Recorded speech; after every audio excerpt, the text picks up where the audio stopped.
چشمہ پوشیدہ ہے. اسے کون آ کر جاری کرے گا؟ الہامی کتابوں میں آپ کے نبی کا بھی ذکر آیا ہے، آپ کا بھی ذکر آیا ہے. اسے وہ جہاں چشمہ جاری کرے گا جو اللہ کے آخری نبی کا وصی ہوگا. میں گواہی دیتا ہوں اے وصی رسول، اے وصی مصطفیٰ، اللہ بھی سچا ہے اور نبی یہ دو عالم بھی سچا. سبحان اللہ. اقبال نے کہا دو نیم ان کی ٹھوکر سے صحرا اور دریا، سمٹ کر پہاڑ ان کی ہیبت سے رائی. ہم نقشبندی ہیں. شاہ ولی اللہ محدث دہلوی بھی نقشبندی اور مجدد الفسانی بھی اہل نقشبند کے مقتدا اور پیشوا ہیں. دونوں نے جو کچھ فرمایا اس کا خلاصہ پیش کے اجازت چاہتا ہوں. شاہ ولی اللہ محدث دہلوی فرماتے ہیں فاتح اول عظیم امت مرحومہ جناب علی المرتضی. فرماتے ہیں اللہ تک پہنچنے کے دو راستے ہیں، ایک نبوت کا راستہ ہے اور دوسرا ولایت کا راستہ ہے. فرمایا رسالت کا راستہ تو بند ہو چکا ہے، باب رسالت تو بند ہو چکا ہے، مگر قیامت تک باب ولایت کو اللہ نے مفتوح فرما رکھا ہے. فرمایا اللہ تک پہنچنے کے پھر ایک ہی راستہ ہے، وہ ولایت کا راستہ. فرمایا اس ولایت کے راستے کی انتہا پر جو قرب کی سب سے اعلیٰ منزل پر جو ہستی نظر آتی ہے وہ جناب علی المرتضی کی ذات ہے.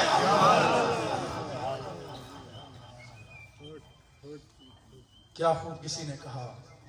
اقبال کی بات پر ہی بات ختم کر رہا ہوں. جس ربائی کو میں نے پہلے پڑھا، ہم صحابہ کے بھی غلام ہیں، صاحب اہل بیت کے بھی. ہمیں ایک چیز بتائی گئی ہے کہ ادب کا دامن نہ چھوڑو. جو لوگ ادب کرتے ہیں اس کا رجحان کسی کی طرف بھی ہو، مگر ایک کی محبت میں دوسرے کی طرف پشت کرنا، یہ بھی میں سمجھتا ہوں اپنے آپ کو محرومی کے اندھیرے میں پہنچانے والی بات ہے. ہم مشاجرات صحابہ کو پر بحث کرنے کی ہمیں اجازت نہیں دی گئی، ہمیں خاموش رہنے کی اجازت دی گئی. مجدد الفسانی رحمت اللہ تعالی علیہ نے ارشاد فرمایا جو چاہتا ہے بندہ کو اس کو معرفت نصیب ہو جائے، وہ اس وقت تک معرفت کے دروازے تک نہیں پہنچ سکتا جب تک وہ سامنے والے مسلمان کو اپنے سے بہتر تصور نہیں کرتا. ہم ایک بندہ عمومی سطح کے کسی مسلمان کی توہین کر کے ہم اللہ کے نزدیک نہیں ہو سکتے. تو وہ لوگ کہ جو ان ہستیوں پر زبان تان دراز کر رہے ہیں کہ جن کی صداقت کی احادیث بھی گواہی دے رہی ہیں، قرآن کے الفاظ بھی گواہی دے رہے ہیں. کبھی تنہائی کوہ تمنش، کبھی سوز و سرور و انجمنش، کبھی سرمایہ محراب و منبر، کبھی مولا علی خیبر شکنش. وآخر دعوانا ان الحمدللہ. ماشاءاللہ.